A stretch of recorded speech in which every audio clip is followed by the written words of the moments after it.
আমাদের গল্প যদি ভালো লেগে থাকে তাহলে সাবস্ক্রাইব করে আমাদের পাশে থাকবেন। তিলকপুর গ্রাম। এই গ্রামের মানুষের ভাগ্য ললাট লিখন নয়, বরং লেখা হয় নদীর ধারের পলি মাটিতে। অর্জুন আর গৌরী এই দম্পতির কাছে পৃথিবীটা চার দেয়ালের ঘর নয়, বরং এই সবুজ শশা ক্ষেত, যেখানে ঘামের গন্ধে মিশে থাকে আগামী দিনের স্বপ্ন। বুঝলে গৌরী, এবার ফলনটা যা হয়েছে না, মনে হচ্ছে মা অন্নপূর্ণা নিজের হাতে আশীর্বাদ করে গেছেন। দেখো, এক একটা শশা যেন সবুজ পান্না। মা অন্নপূর্ণার আশীর্বাদ তো আছেই, সাথে তোমার রাত দিন এক করা পরিশ্রম। লোকে তো আর এমনি এমনি বলে না যে অর্জুনের হাতে জাদু আছে, যে মাটিতে হাত দেয় সেইখানেই সোনা ফলে। ধুর পাগল, জাদু আমার হাতে না, জাদু এই মাটিতে। বাবা বলতেন, অর্জুন, মাটিকে যদি মায়ের মতো শ্রদ্ধা করিস, মা তোকে কখনো না খেয়ে মরতে দেবে না।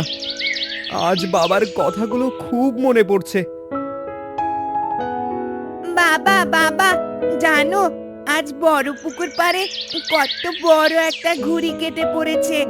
আমি আর দিদি ওটা ধরতে গিয়েছিলাম। মিথ্যে কথা বলিস না বিশু, আমি ঘুড়ি ধরেছি, তুই তো শুধু পেছনে পেছনে দৌড়েছিস। হয়েছে হয়েছে, ঝগড়া করতে হবে না। তোরা এখন এসেছিস কেন?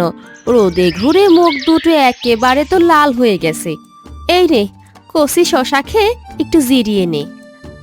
জানো গৌরী, এই শশাগুলো বাজারে বেচলে যা টাকা আসবে তা দিয়ে কুকুর জন্য নতুন এক জোড়া নূপুর কিনবো। আর বিশ্ব অনেকদিন ধরে একটা কলমওয়ালা জ্যামিতি বক্স চাইছে। পড়াশোনায় ওর বড্ড আগ্রহ। বাচ্চাদের আবদার তো মানবেই, কিন্তু বর্দার কথা কি ভেবেছো? বিমলদা কাল রাতেও ওই গগন মোড়লের সাথে কি যেন ফিস করে বলছিল। আমার কেন জানি ভালো ঠেকছে না। দাদা একটু মেজাজি মানুষ ঠিকই, কিন্তু নিজের ভাইয়ের তো ক্ষতি করবে না। আর মা তো আছেনই, মা থাকতে আমাদের ভয় কি? বিমলদা হয়তো মোড়লের সাথে অন্য কোনো ব্যবসার আলাপ করছিল। তুমি শুধু শুধু সন্দেহ করো না। তুমি তো খুব ভালো গো, দুনিয়ার কুটিলতা তোমার চোখে পড়ে না। গগন মোড়ল লোকটা সাপের মতো, ও যখন কোনো দিকে নজর দেয় সেইখানে ধ্বংস অনিবার্য। আর আমাদের এই ক্ষেতটার উপর ওর নজর পড়েছে অনেক দিনের।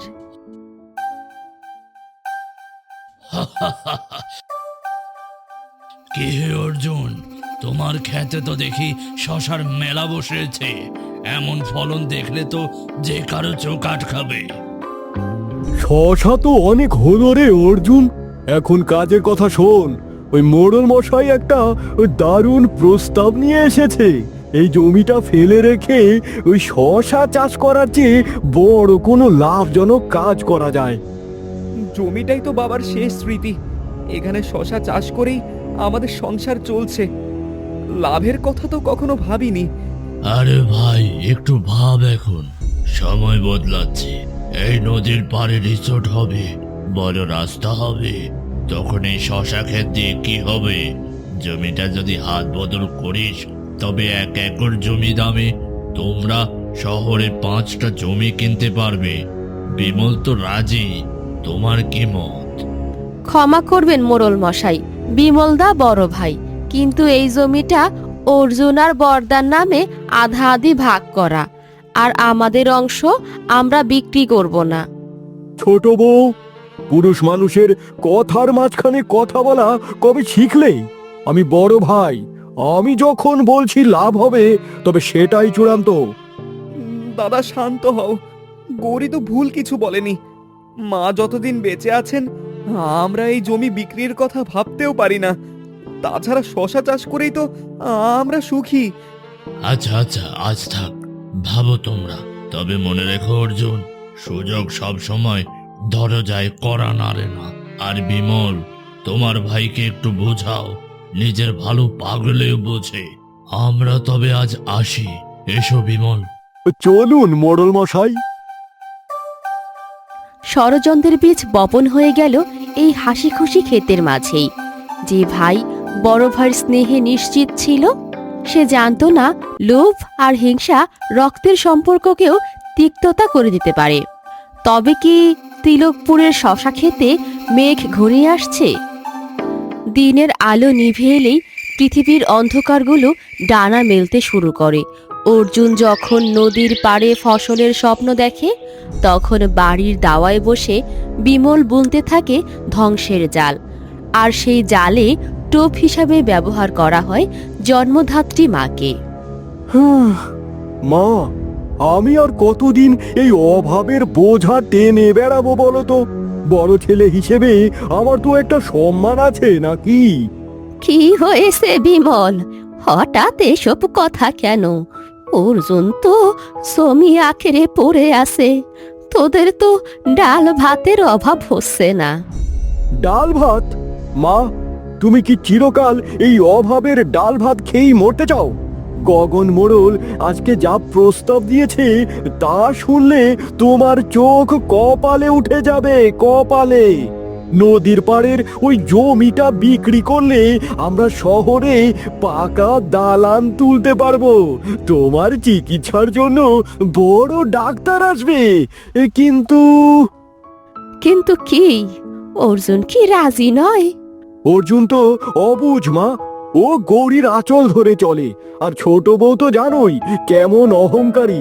সে মোড়লকে মুখের উপর বলে দিয়েছে জমি নাকি বিক্রি করবে না।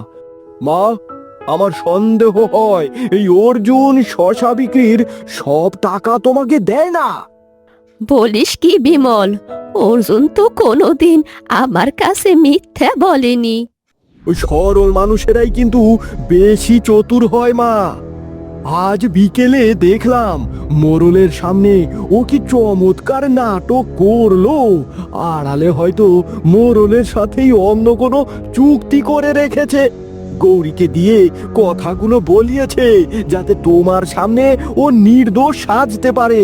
ওরা চায় তুমি আর আমি এই ভাঙা ঘরেই থাকি, আর ওরা গোপনে টাকা জমিয়ে আলাদা হয়ে যাক।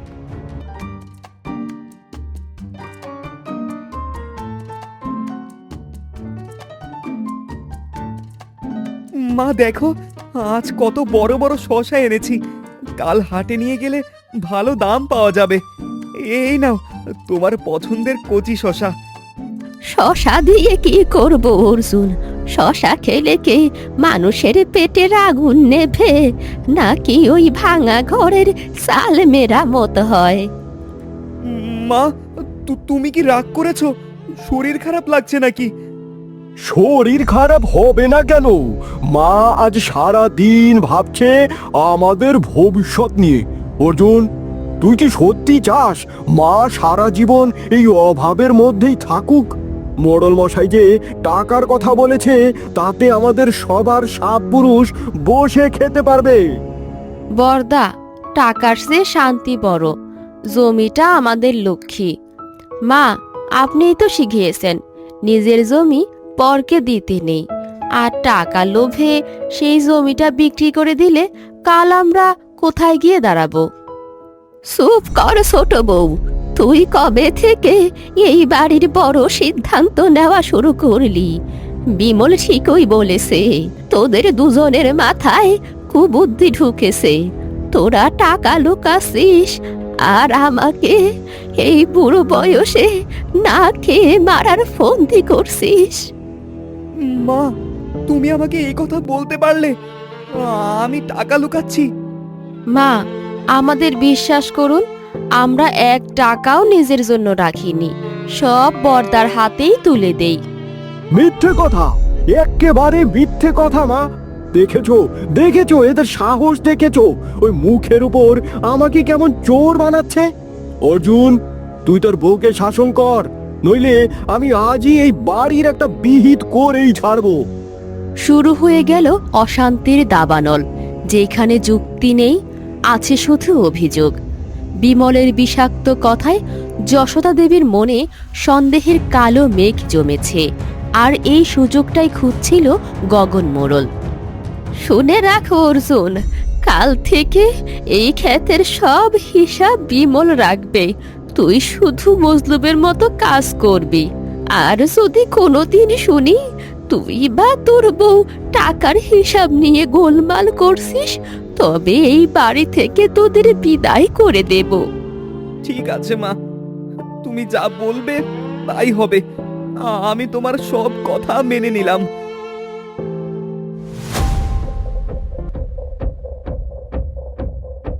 যখন মানুষের বিবেক লোভে অন্ধ হয়ে যায়, তখন সে নিজের রক্তকেও চিনতে পারে না। বিমল আজ ভাই নয়, সে আজ এক ঘাতক।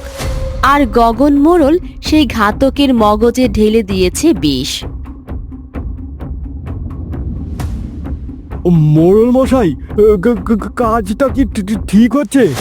এটা তো আমার নিজের ভাইয়ের রক্ত জল করা ফসল। একবার ভাবুন তো, অর্জুন যদি জানতে পারে। আরে বিমল, তুই এখনো কচি খোকা রয়ে গেলি।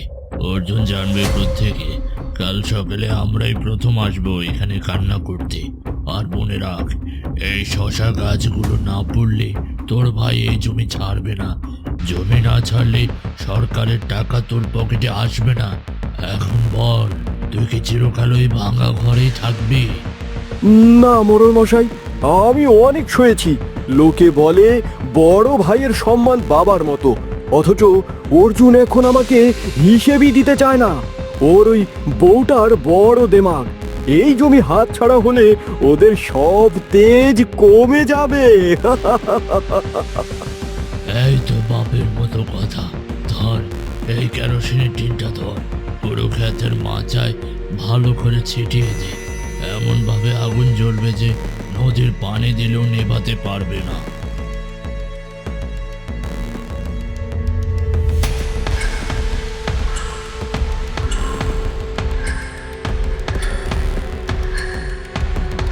ওই সব তো ছিটালাম, এবার এইবারে দেখ খেলা। এই যে আগুন দিচ্ছি, এটা শুধু খেতে না, এটা অর্জুনের ভাগ্যের আগুন। আজ রাত পোহালেই ও হবে পথের ভিখারি, আর তুই হবি এই তিরকপুরের রাজা।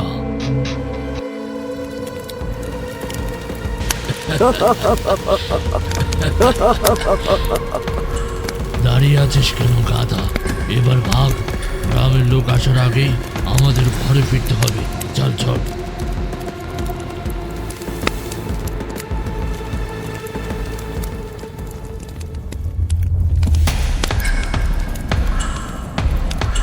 গৌরী, ও গৌরী, ওঠো। দেখো নদীর পাড়ে ওটা কিসের আলো? আকাশে তো লাল কেন? সর্বনাশ হয়েছে গৌরী। কি হয়েছে অর্জুন? ও মা, ও তো আমাদের ক্ষেতের দিক থেকে আলো আসছে। আগুন, আগুন লেগেছে। আজকে প্রথম পর্বটি শুনলেন। শেষ পর্বটি খুব তাড়াতাড়ি নিয়ে আসছি আমরা।